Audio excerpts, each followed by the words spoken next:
च्या संदर्भामध्ये आता राज्य सरकार सुद्धा सुप्रीम कोर्टामध्ये एक याचिका दाखल करणार आहे।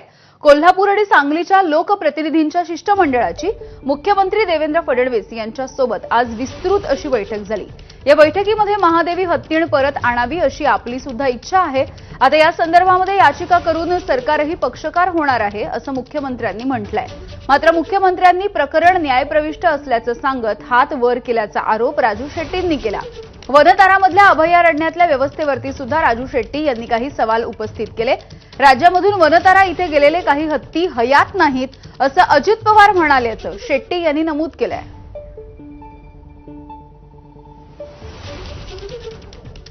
मुख्यमंत्र्यांनी सांगितलं की या माधुरी हत्तीच्या निमित्तानं पुन्हा एकदा सुप्रीम कोर्टामध्ये रिव्ह्यू पिटिशन मठाच्या माध्यमातून करण्यात यावं आणि महाराष्ट्र सरकार त्याला इंटरव्हेन्शन त्याच्यामध्ये पार्टीवेल इंटरव्हेन्शन पिटिशन दाखल करेल आणि ही सर्वसामान्य जनतेची जी काही जनभावना आहे ती महाराष्ट्र शासनाच्या माध्यमातून सुद्धा आम्ही मांडू आणि यदाकदाचित हे जे पाळीव हत्ती आहेत, कॅप्टिव्ह हत्ती आहेत, त्यांच्यासाठी उपचाराची त्यांना संवर्धनाची जबाबदारी राज्य सरकार घेईल।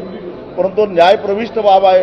आता न्यायालयाकडे पुन्हा मागून राज्य सरकार आणि मठ या निमित्तानं लढून आधीच्या हत्तीचं काय झालं याची चौकशी आपण कोर्टामध्ये करू अशा पद्धतीनं मुख्यमंत्र्यांनी सांगितलेलं आहे।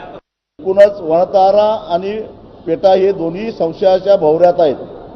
खुद्द उपमुख्यमंत्री अजितदादा पवार यांनी सुद्धा सांगितलं की माझी माहिती अशी आहे की 3 ते 4 हत्ती वनतारामध्ये गेलेले आहेत पण ते आज हयात नाहीत। मग याचं कधीतरी याची माहिती घ्यावी लागेल।